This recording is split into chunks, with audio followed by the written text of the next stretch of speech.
Hi! We are working hard to bring you the Shadows Heretic Kingdoms. And today we are going to discuss the story of Shadows Heretic Kingdoms with Chris Bateman. We will discuss equipment, the crafting system and the items. And we are going to visit Corvent and its capital Kaya-Lissar. So now let's connect with Chris Bateman from International Hobo. Hi Chris, we would like to ask you to tell us something about the story of Shadows Heretic Kingdoms.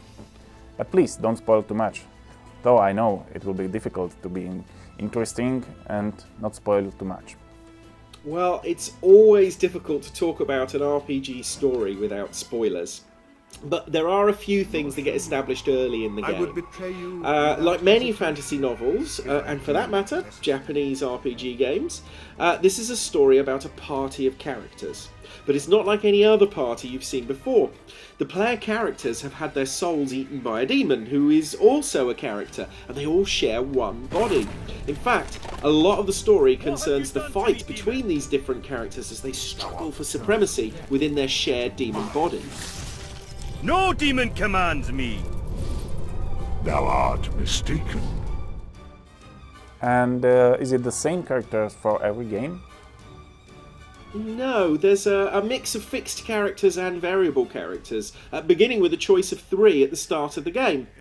So each of those 3 starting characters has their own story, their own subplot, that runs the length of the game, and it significantly affects which parts of the main storyline come out in each playthrough. The Shadow Thief. Captain! No! Save yourself! Honestly, you haven't seen the whole story of Shadows until you've played it with all 3 of the starting characters, and even then, there's a whole lot of hidden narrative threads for cunning players to discover. So, does the player face choices in the game that affect the story? Well, as I said, the Party of Lost Souls all share one body, and at times they have different agendas. When they disagree, it's the player that gets to decide which soul wins out, or whether the demon wins out, and this can significantly affect the unfolding of the story.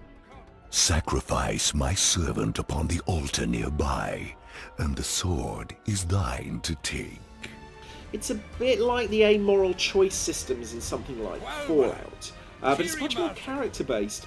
I haven't seen a setup like this in another video game, and it's been really interesting to write for it. Jaska, you came to rescue me! But what took you so long? I've been here for months. And how meaningful are the player's choices? Do they affect the way the story ends?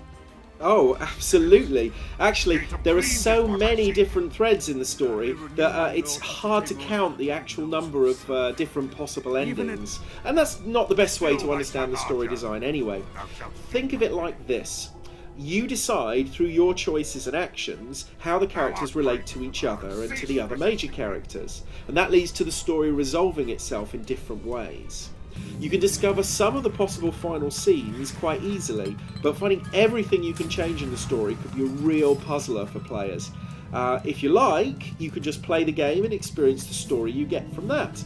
But if you want to, there's lots of hidden secrets in the story to be discovered. Is the story serious or comedic? Well, just like Cult, the story is dark and serious, but some of the characters do have a lighter edge to them. Very confusing. Bet it takes a lot to confuse you, dog. I think fantasy can be awfully drab in its seriousness. So I try to write characters that have a little bit more personality than the typical fantasy character does. And a little comedy does come in there. But this isn't parody, it's not like Discworld, which I worked on in the 90s. It's a sword and sorcery world through and through. It's just some of the characters aren't afraid to make light of their situation from time to time. Oh, and there's some bitchy dialogue options for players who like that. I hope the players get to love playing these characters as much as I've enjoyed writing them. Chris, it was very interesting to hear you talk about the story. Thanks for your time and see you around. Bye! Thank you! Bye! Now let's go to the studio and talk about the equipment. Equipment is a very important part of the Shadows. You can loot the items, you can trade with the merchants and craft the new items from the items and the ingredients you have found on your journey. Peter Horniak, who is the lead scripter, will tell us more about the equipment in Shadows. Hi guys! Equipment in Shadows is character specific. For example, collars can only be equipped by Zar or Ironcut Zombie, two-handed weapons by Kellic or a few other characters. But there are also items which can be equipped by most of the characters, like rings and helmets. Let's take for example Heretic. He is a heavy fighter and can equip heavy armor, two-handed weapons and common items like belts, rings and necklaces. But on the other hand, he cannot use light armors and staffs. The Roar, as a creature of Shadow Realm, has his own equipment set. He is the only character which can use the shadow items. His skills activate according to his equipment. We have more than 1000 items in the game, and some of the items can only be crafted from unique pieces scattered through Heretic Kingdoms. The crafting system allows the player to combine ingredients, items and magical recipes to forge any items. Crafting items can be used to craft powerful weapons or mix various potions. You can loot levels for the drops, but truly powerful items are rare to find and can be found only with the most powerful fools. Some of the drops are unique and non-random, which is especially true to defeated bosses. Thanks Peter for the introduction of the equipment. And now let's go check another region of the Heretic Kingdoms.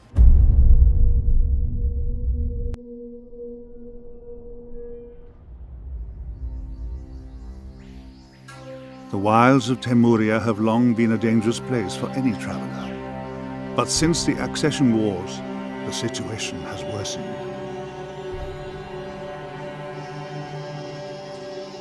Whereas before Temurians were proud of these vales and glades, now a terrible curse lies upon these ancient forests.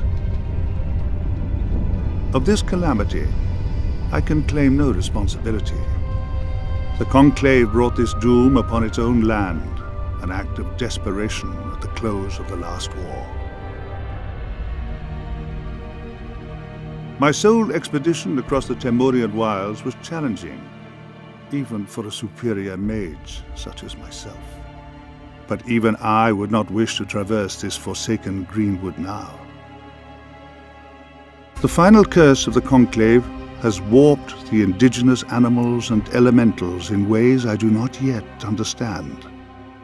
And werewolf anarchists, seeking the fall of the Conclave, conspire in forgotten strongholds to return Temuria to its untamed past. With Zar as their guide, my allies might just be able to reach the city of Duratir. And now we are at the end of this diary. I hope you learned something new about Shadow's Heretic Kingdoms. If you like what you have seen, you can play the game on early access. And if you are still undecided or are waiting for the final build, check out in the next diaries.